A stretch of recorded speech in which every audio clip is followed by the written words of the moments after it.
गई है। नमस्कार दर्शकों, मैं हूं प्राची और आप देख रहे हैं MNS न्यूज। मैं आपके लिए लेकर आई हूं देश दुनिया और आपके आसपास की हर बड़ी खबर बिल्कुल सटीक और भरोसेमंद अंदाज में। तो आइए शुरुआत करते हैं इन प्रमुख खबरों के साथ।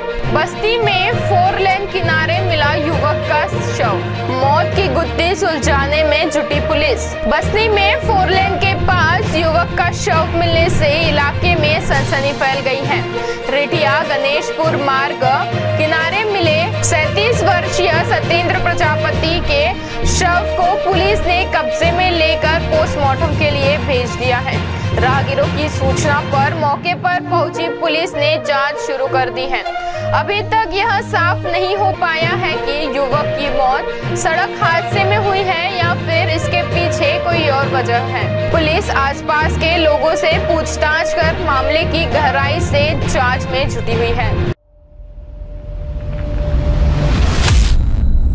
आगरा की फल मंडी में 1 करोड़ की चोरी, करीबियों पर पुलिस का शक गहराया। आगरा की सिकंदरा फल मंडी में 1 करोड़ रुपए की चोरी की वारदात सामने आई है, जिसके बाद इलाके में हड़कंप मचा हुआ है। आड़ती हाजी नजीम की दुकान में इतनी बड़ी रकम का गायब होने के मामले में पुलिस ने जांच तेज कर दी है। बताया जा रहा है कि वारदात के समय दुकान के सीसीटीवी कैमरे बंद थे, जिसके चलते पुलिस का शक अब दुकान से जुड़े करीबियों पर ही जा रहा है। पुलिस आसपास लगे दूसरे कैमरों से फुटेज खंगाल रही है और संदिग्ध लोगों से पूछताछ कर रही है। हाजी नसीम के मुताबिक उन्होंने हैदराबाद जाने से पहले दुकान में करीब 1 करोड़ रुपए रखे थे। अब पुलिस यह पता लगाने में जुटी हुई है कि चोरी को अंजाम देने वाला कौन है और इतनी बड़ी रकम की जानकारी आखिर किसे थी। बैलेंस चेक करते ही मोबाइल हैक, रामगढ़ में साइबर ठगों ने खाते से उड़ाए 50,000 रुपए। रामगढ़ में साइबर ठगी का एक नया मामला सामने आया है, जहां सिर्फ बैंक बैलेंस चेक करने के दौरान एक युवक का मोबाइल हैक कर लिया गया और खाते से 50,000 रुपए गायब हो गए। मामला गिद्धसी लोकल सेल में लोडर का काम करने वाले राज आर्यन की है। पीड़ित के मुताबिक मोबाइल से बैंक खाते का बैलेंस चेक करने के लिए पिन डालते ही फोन हैक हो गया और कुछ ही देर बाद खाते से रकम ट्रांसफर कर दी गई। पीड़ित ने इस मामले की शिकायत हजारीबाग साइबर थाने में दर्ज कराई। जांच में सामने आया है कि ठगी की रकम लोकेश भैरवा नाम के व्यक्ति के खाते में भेजी गई है। पुलिस अब साइबर ठगों तक पहुंचने के लिए मामले की जांच कर रही है। पटना के सड़क हादसे के बाद हिंसा, बस और पुलिस वाहनों में आग, 10 किलोमीटर लंबा जाम। बिहार की राजधानी पटना में सड़क हादसे में एक युवक की मौत हो गई। उसके बाद हालात बेकाबू हो गए। अगमकुआ थाना क्षेत्र की बड़ी पहाड़ी इलाके में तेज रफ्तार बस की टक्कर से युवक की मौत हो गई। उसके बाद गुस्साए लोगों ने जमकर हंगामा किया। आक्रोशित भीड़ ने बस में आग लगा दी और मौके पर पहुंची पुलिस की 3 गाड़ियों को भी आग के हवाले कर दिया। इस दौरान पुलिस दमकल कर्मियों और घटनास्थल की कवरेज कर रहे पत्रकारों पर भी पथराव किया गया। आगजनी में कई अन्य वाहन और एक पुलिस चेकपोस्ट भी क्षतिग्रस्त हो गए। घटना के बाद इलाके में करीब 10 किलोमीटर लंबा जाम लग गया, जिसमें आम लोगों और स्कूल बस में फंसे बच्चों को भारी परेशानी का सामना करना पड़ा। सूचना मिलते ही कई थानों की पुलिस और अतिरिक्त सुरक्षा बल मौके पर पहुंचे तथा हालात को नियंत्रित करने की कार्रवाई शुरू की। फिलहाल स्थिति नियंत्रित में बताई जा रही है और पुलिस पूरे मामले की जांच में जुटी हुई है। जमुई में बारिश बनी आफत, जतहर गांव का टूटा संपर्क। पुल के इंतजार में ग्रामीणों की बड़ी मुश्किलें। सावन की बारिश ने जमुई के खैरा प्रखंड स्थित जतहर गांव के लोगों की परेशानी बढ़ा दी है। नदी का जलस्तर बढ़ने से गांव का संपर्क पूरी तरह टूट गया है, जिससे स्कूली बच्चों की पढ़ाई और मरीजों के इलाज पर असर पड़ रहा है। ग्रामीणों का कहना है कि दशकों से पुल निर्माण की मांग की जा रही है, लेकिन अब तक समस्या का स्थायी समाधान नहीं हुआ। मजबूरी में लोग जान जोखिम में डालकर नदी पार करने को मजबूर है। वहीं विधायक ने जल्द पुल निर्माण के लिए DPR तैयार होने का आश्वासन दिया है। हवा में फ्लाइट में हड़कंप, यात्री ने इमरजेंसी एग्जिट खोलने की कोशिश। कुआलालंपुर से केरल के कोची आ रही बाटी एयर की फ्लाइट में उस समय अफरा तफरी मच गई जब एक यात्री ने उड़ान के दौरान कथित तौर पर इमरजेंसी एग्जिट के विंडो पैनल को तोड़ दिया और दरवाजा खोलने की कोशिश की। घटना के दौरान कैबिन क्रू और अन्य यात्रियों ने तुरंत कार्रवाई करते हुए आरोपी को काबू में कर लिया, जिससे एक बड़ा हादसा टल गया। विमान के कोची एयरपोर्ट पर सुरक्षित उतरने के बाद CISF ने आरोपी को हिरासत में लिया और बाद में उसे नेडुमसेरी पुलिस स्टेशन के हवाले कर दिया। आरोपी की पहचान 36 वर्षीय जमशीर अथानिकल के रूप में हुई है। पुलिस के मुताबिक आरोपी ने विमान की सुरक्षा को गंभीर खतरे में डालने वाली हरकत की है। हालांकि उसने ऐसा क्यों किया, इसकी वजह अभी स्पष्ट नहीं हो सकी है। फिलहाल पुलिस मामले की जांच कर रही है और आरोपी से पूछताछ जारी है।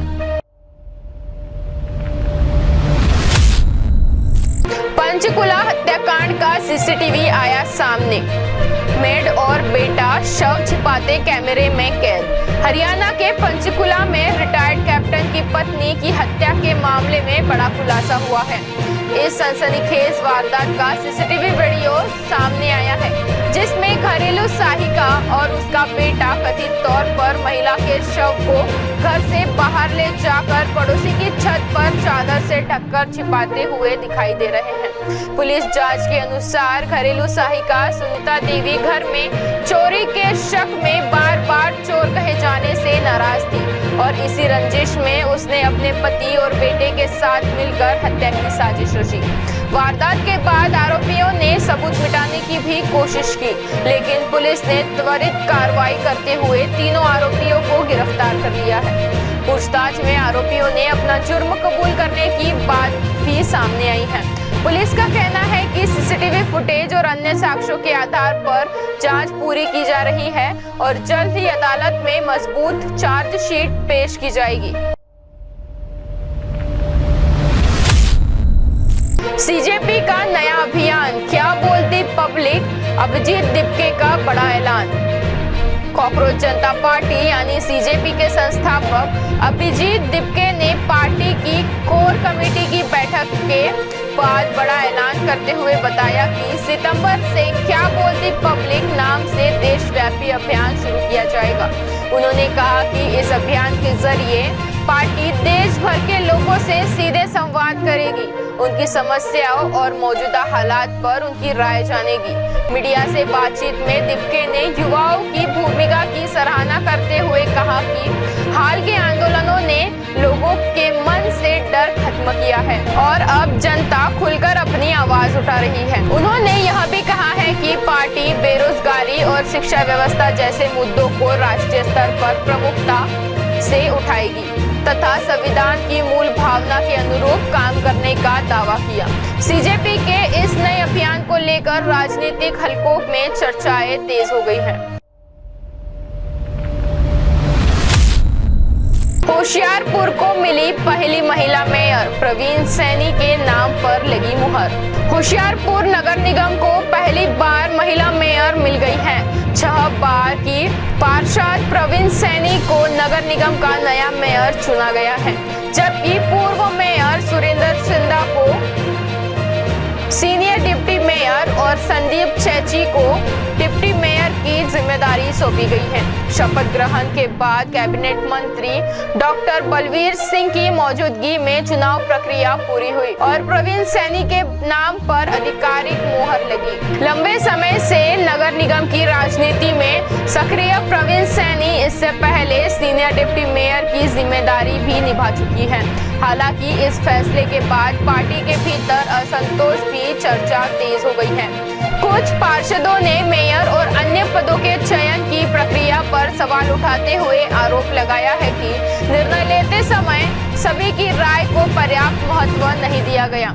फिलहाल नए नेतृत्व के साथ नगर निगम की नई पारी की शुरुआत हो चुकी है। भूमिहीन किसान ने नर्सरी से बदली तकदीर, पट्टे की जमीन पर कमा रहे लाखों रुपए। बिहार के भोजपुर जिले के शाहपुर के रहने वाले भूमिहीन किसान हरे राम महतो आज अपनी मेहनत और आधुनिक खेती के दम पर सफलता की नई मिसाल बन गए हैं। अपनी जमीन न होने के बावजूद वे करीब 2.5 एकड़ पट्टे की जमीन पर सब्जियां की उन्नत नर्सरी तैयार कर हर सीजन लाखों रुपए की कमाई कर रहे हैं। उनकी नर्सरी की मांग सिर्फ भोजपुर ही नहीं बल्कि बक्सर और आसपास के कई इलाकों के किसानों के बीच लगातार बढ़ रही है। इस समय उनके खेतों में टमाटर, मिर्च, बैगन, फूलगोभी और ताइवानी पपीते की नर्सरी तैयार है, जिसमें ताइवानी पपीते की सबसे ज्यादा मांग देखने को मिल रही है। हरे राम का कहना है कि आधुनिक तकनीक, सही योजना और मेहनत से खेती को लाभकारी बनाया जा सकता है। भूमिहीन होने के बावजूद उनकी यह सफलता आज हजारों किसानों के लिए प्रेरणा बन गई है। तो ये थी अब तक की बड़ी खबरें। ऐसे ही खबरों के लिए बने रहिए MNS न्यूज के साथ। आप देख रहे हैं MNS न्यूज, सच जरूर।